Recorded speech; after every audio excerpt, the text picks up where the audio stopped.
at the Bloemfontein Magistrates Court during Dr. Nandipha Magudumane's quest for freedom. So this is just before we go to break. We also have in studio a clinical psychologist, Diana Zoccola.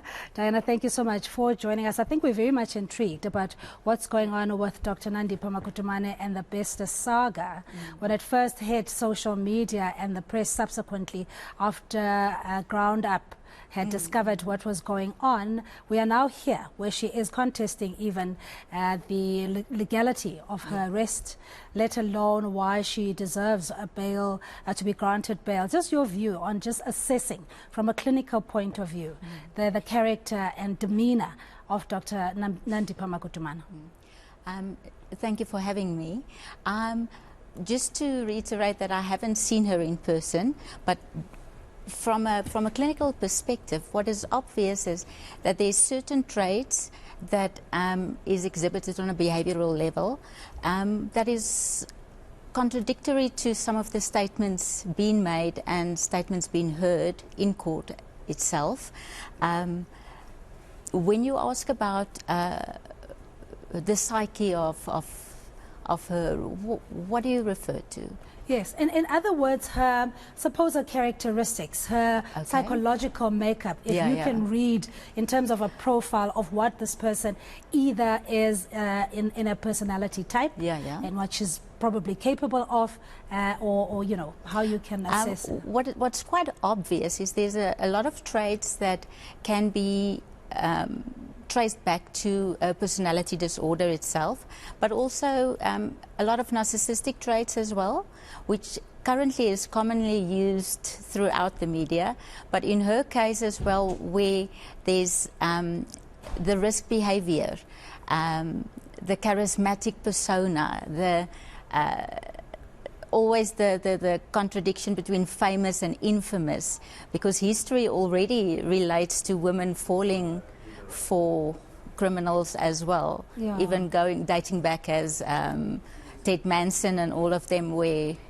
that has been common. Yeah, what is the allure? Because when you look at the contrast of Thabo Bester and Nandipha Magudumana, they're like chalk and cheese. You wouldn't even put them in the same circles, let alone in the same room, and ultimately now in court. But what is it that is so alluring? I think the allure is the danger, the thrill seeking as well. And a lot of women traditionally have this savior complex where they want to either fix somebody up or improve them, or does not realize that their interaction with somebody, they want to save them from the criminality and then get drawn into it. But in this case, there's a lot of similarities between the two of them, and not necessarily that they chalk and cheese. But on a personality, behavioral level, I've noticed a lot of similarities. Okay, if you can point that out, besides the one time we saw them duly in court, and the affection, you know, the touches and the very deep romantic gazes, etc. What are the similarities in their characteristics? I think for both of them, it is this the thrill and the excitement of not being caught, because they lived a total new life outside, and in a way become a little bit entitled and even comfortable and untouchable. And I think you see that a lot in a current environment where people become a bit cocky when they feel they're untouchable and above the law, and then the risk behavior increases. Yeah, so are you saying that these are characteristic traits or personality characteristics that were lying dormant until, of course, Thabo Bester came to ignite that flame? It could have been, yes, absolutely.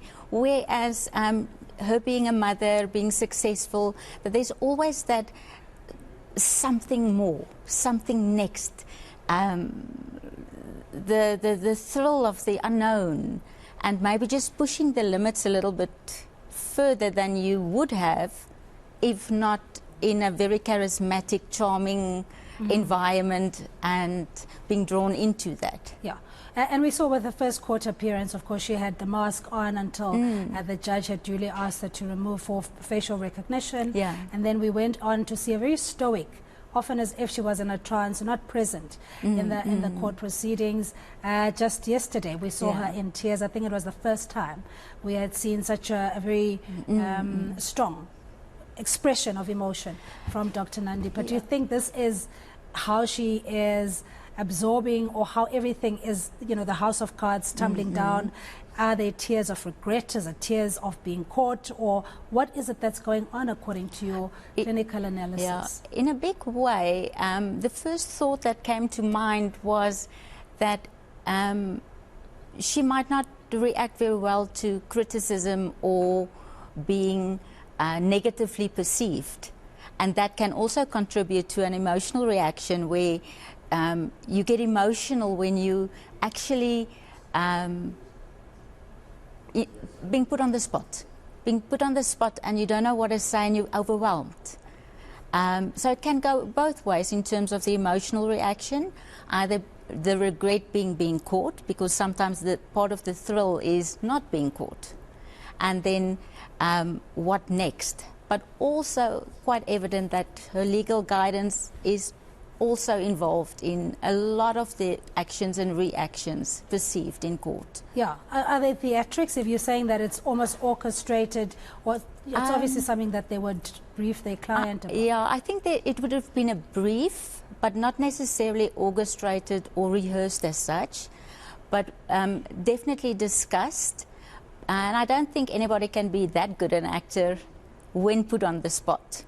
So obviously tears would have been genuine to a huge extent, but also being overwhelmed, totally overwhelmed and out of depth. Yeah, and as a diverse society, there's as many diverse views around what's going on in court, with the many high-profile cases, as we've had even with Oscar Pistorius, etc. There will be the supporters and there will be sympathizers, and also those that quite frankly say she's made her bed and she needs to lie in it. There shouldn't be any sort of sympathy for this woman, as beautiful as she is, and all these other accolades. Fact of the matter, some saying that she is a cold-blooded killer, and this is how she should be perceived. Why do you think somehow we're drawn into almost wanting to pity?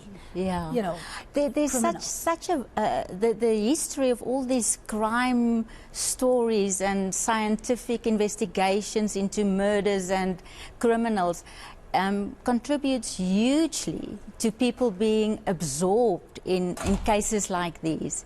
If you just look at the CSI series, where a lot of people, and predominantly women, watch those series, and it's just you get drawn into it, and I think she has as well. Where history, again, there's a lot of women falling for criminals, writing love notes, and I know that's a medical term. Back. Yeah, apparently a medical term for it, where it becomes an aphrodisiac for you when you're in the company of somebody who is on the edge, and they're rough around the edges, and throw the bad boy, that bad boy. And there's also a clinical, I wouldn't call it a disorder per se, what they call hybristophilia, where women are directly attracted to criminals, and also based on the thrill of the engagement, and that is also part and parcel, and being researched a lot in forensic psychiatry as well as in social sciences. Yeah, Dr. Zoccola, we're going to have to leave it there. Thank you indeed for your time. It's this clinical pleasure. Psychologist Diana Zoccola, looking at the psyche of Dr. Nandi Magudumana. I'm sure many of you have had this conversation at the water cooler or even on social media with regards to what in the world possessed her to get involved with the likes of Thabo Bester. But that's where we'll leave it